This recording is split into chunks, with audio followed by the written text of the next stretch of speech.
किसान गेहूं में कल्ले कैसे बढ़ाए, क्योंकि कल्ले बढ़ेंगे तभी तो उत्पादन बढ़ेगा। उसे आधी आधी मात्रा में करके, क्योंकि अगर अपन पूरा प्रॉपर डोज इसी समय पहले पानी में डालेंगे तो अपने पेड़ की तो अभी रूट ही नहीं चली। सर आपको गेहूं की फसल में जिंक सल्फेट ही यूज में लेना है, वो भी 33% वाला। किसान भाइयों नमस्कार। तो साथियों आज के वीडियो में बात करने वाले हैं गेहूं की खेती में पहले पानी की। जब भी किसान भाई गेहूं में पहला पानी चलाते हैं तो कुछ न कुछ उनसे चूक हो जाती है, उसी वजह से किसान भाई का उत्पादन काफी ज्यादा कम हो जाता है।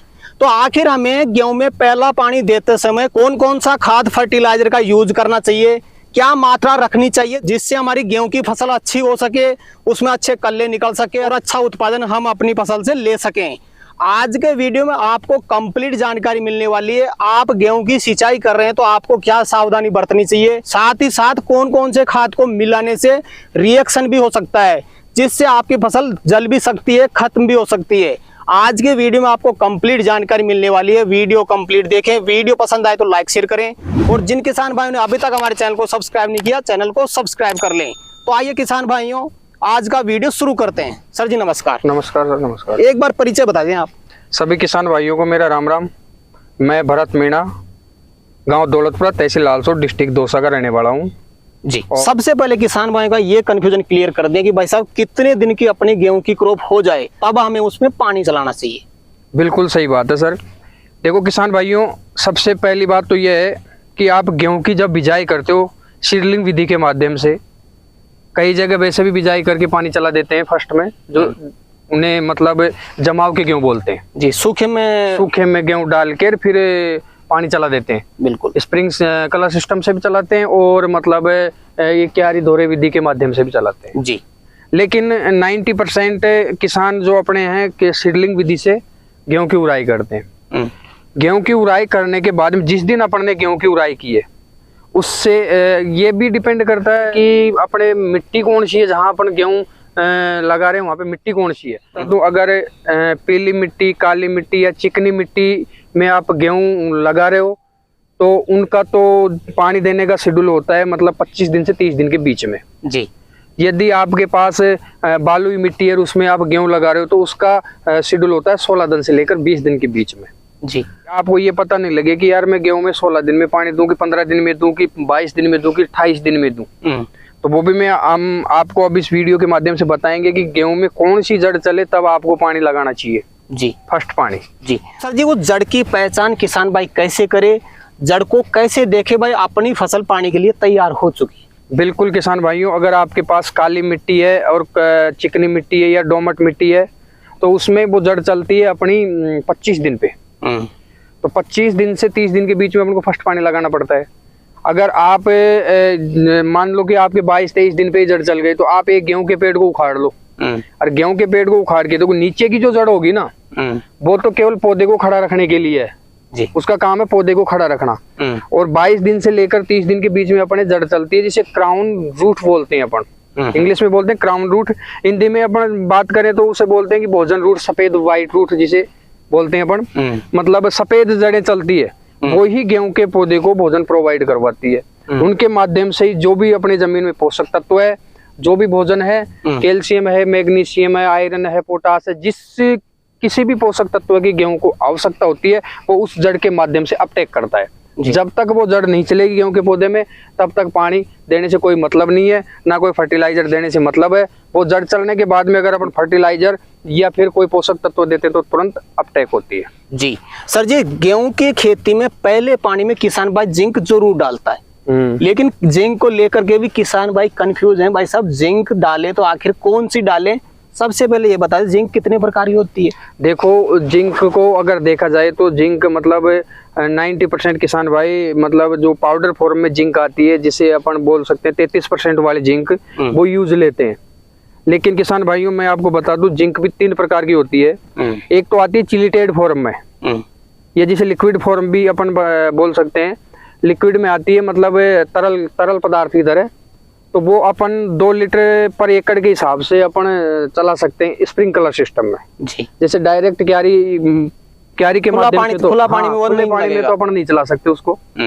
एक आती है एडीटीए फॉर्म में। एडीटीए फॉर्म का मतलब क्या होता है कि पानी में घोलते ही तुरंत घुल जाती है।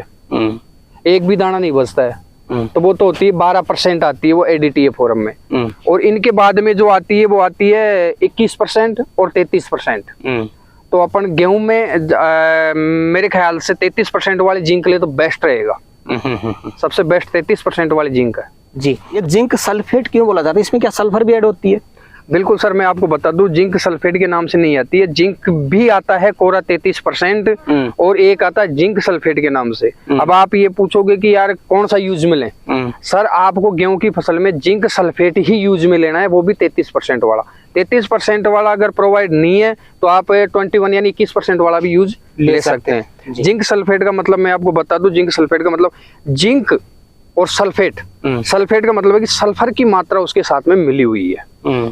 तो सल्फर का काम होता है अपने पौधों को एक तो सर्दी से बचाने का और जो भी पोषक तत्व है अपने जमीन में उनको पौधे तक अपटेक करवाने का। तो जिंक सल्फेट में सल्फर और जिंक दोनों आते हैं। तो जिंक सल्फेट बेस्ट रहता है गेहूं के लिए जी। तो 1 एकड़ का क्या डोज रखे जिंक सल्फेट का किसान? देखो सर, अगर 33% वाली जिंक सल्फेट अपन गेहूं में फर्स्ट पानी में लगा रहे हैं तो अपन को 7 से 8 किलो डोज रखना है उसका पर एकड़ 7 से 8 किलो अपन को डोज रखना है जिंक सल्फेट का 33% वाले का। अगर अपन को 33% वाली नहीं मिल रही है, 21% वाली मिल रही है, तो अपन 10 किलो के आसपास, 8 से 10 किलो के आसपास डोज रख सकते हैं उसका जी। जो ADTA फॉर्म में आती है उसकी क्या डोज रहती है? सर ADTA फॉर्म में आती है वो 4 किलो पर एकड़ के हिसाब से हो गई जी। कई किसान भाई ये कमेंट करते हैं, सर जी जिंक से हमारे जो जमीन है उसका pH लेवल हाई हो जाता है, क्या ऐसा भी कुछ होता है? देखो किसान भाइयों, जिंक से pH लेवल आपका हाई नहीं होगा, या तो आपके पानी की EC कम है या ज्यादा है। पानी की EC के ऊपर जमीन का pH डिस्टर्ब होता है। तो अगर आपका पानी सही है, आपका pH डिस्टर्ब हो रहा है ना, तो या तो फिर आप ओवरडोज दे रहे हो या फिर जितनी जमीन को आवश्यकता उतना नहीं दे रहे हो। कुछ न कुछ कमी तो है, pH अनबैलेंस होने में कुछ कमी तो है।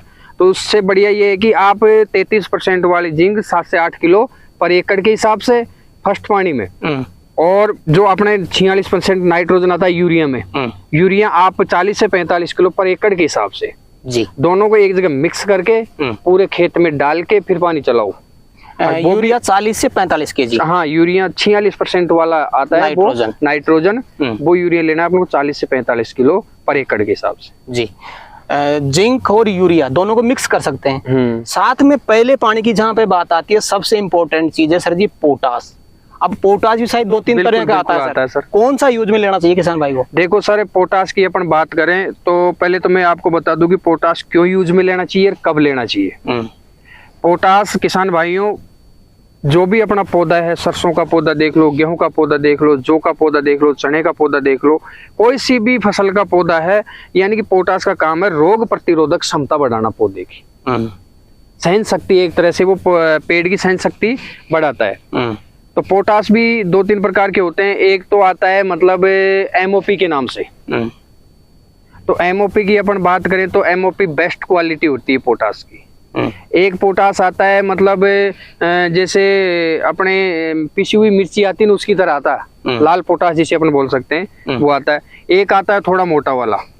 तो मोटे वाले पोटास को और उसको तो अपन बेसल डोज में भी पहले भी यूज ले सकते हैं। MOP को अपन पानी में चला सकते हैं। डोज क्या रहनी चाहिए पहले पानी में? देखिए सर, MOP की अगर अपन डोज की बात करें तो जैसे अपन अगर फर्स्ट पानी में ही MOP पोटास दे रहे हैं तो अपने 10 किलो देना चाहिए पहले पानी में। वैसे एक्चुअल डोज तो इसकी 20 किलो पर एकड़ के हिसाब से है, लेकिन अपन उसे आधी मात्रा में करके, क्योंकि अगर अपन पूरा प्रॉपर डोज इसी समय पहले पानी में डालेंगे तो अपने पेड़ की तो अभी रूट ही नहीं चली और वो वेस्ट ही जाएगा, क्योंकि पौधे की क्षमता भी होनी चाहिए लेने की। वो रोग प्रतिरोधक क्षमता बढ़ाएगा पौधे की, गेहूं के पौधे की। और दूसरी बात क्या है कि अगर पूरी रूट चल जाए उस समय अगर अपन पोटास देते तो बेस्ट काम करता है जी। तो 20 केजी इसका डोज है, 10 केजी पहले पानी में डाल दे। हाँ, 10 केजी आप सेकंड पानी में लगा सकते हो। ये बात हो गई सर जी पोटास की। अब गेहूं में यूरिया डालने में कई किसान भाई कंफ्यूजन में रहते हैं, भाई साहब यूरिया कितनी बार डाला जाता है गेहूं में, कितनी बार डालना सही रहता है यूरिया? देखो सर, जैसे मैं आपको बताऊं कि अगर आप फर्स्ट पानी में 33% जिंक 7-8 किलो और 45 किलो यूरिया आप खेत में डाल के अगर पानी लगा रहे हो, एकड़ के हिसाब की डोज बता रहा हूँ मैं, खेत में डाल के अगर आप पानी लगा रहे हो गेहूं में, तो आपको है ना मतलब ये पोटास की मात्रा, इनकी मात्रा बढ़ाने की आवश्यकता ही नहीं पड़ेगी। क्योंकि जिंक का काम होता है पेड़ में ग्रीनेस लाना और पेड़ों के कल्ले चलाना।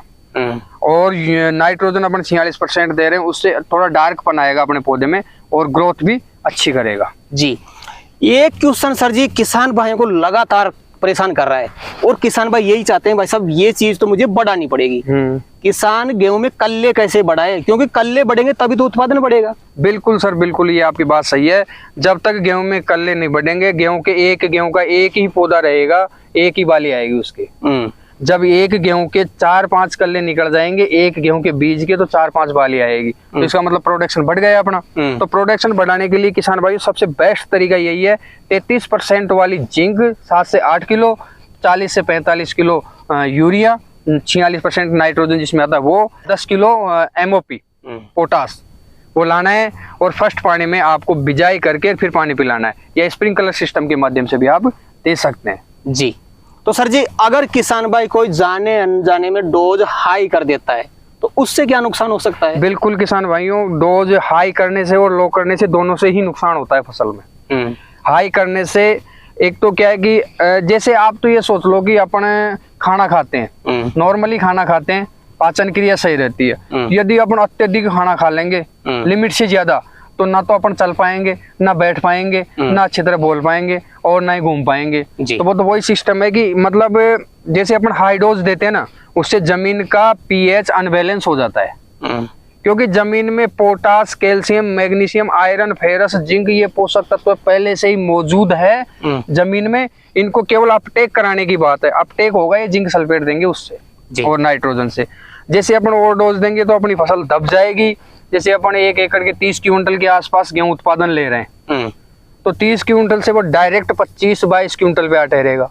ओवर डोज देने से अपनी फसल दब जाएगी, यानी कि उठने में, और ना तो ग्रोथ करेगी, जो भी ग्रोथ होगी वो कम रह जाएगी, और मतलब उत्पादन कम हो जाएगा ओवर डोज से। बिल्कुल सर, कोई विशेष चीज आप किसान भाई को गेहूं में पानी चलाते समय सावधानी अगर बताना चाहें तो सर जी बता सकते हैं? देखो किसान भाइयों, गेहूं में फर्स्ट पानी चलाते समय एक ही सावधानी आपको रखनी है। केवल अगर रेतीली और बालुई मिट्टी आपके है तो आपको 16 दिन से लेकर 20 दिन के अंदर फर्स्ट पानी चलाना है, क्योंकि उस समय गेहूं की जो भोजन रूट है वो चल चुकी होती है। अगर आपके पास दोमट मिट्टी है, काली मिट्टी है या लाल मिट्टी है, तो उस समय आपको ध्यान रखना है 25 से 30 दिन के बीच में आपको पानी फर्स्ट देना है। फर्स्ट पानी में मैंने 3 बार पहले बता चुका हूँ और फिर बता रहा हूँ, 33% जिंक, 8 से 10 kilo MOP potash 10 kilo, 45 kilo urea, nitrogen 46% पर एकड़ के हिसाब से आपको जमीन में डालना है और फिर पानी चलाना है। बिल्कुल। तो सर जी आज आपने किसान भाइयों के लिए समय निकाला और अपना अनुभव आपने किसान भाइयों तक शेयर किया, उसके लिए आपका बहुत बहुत धन्यवाद। धन्यवाद साहब। धन्यवाद साहब।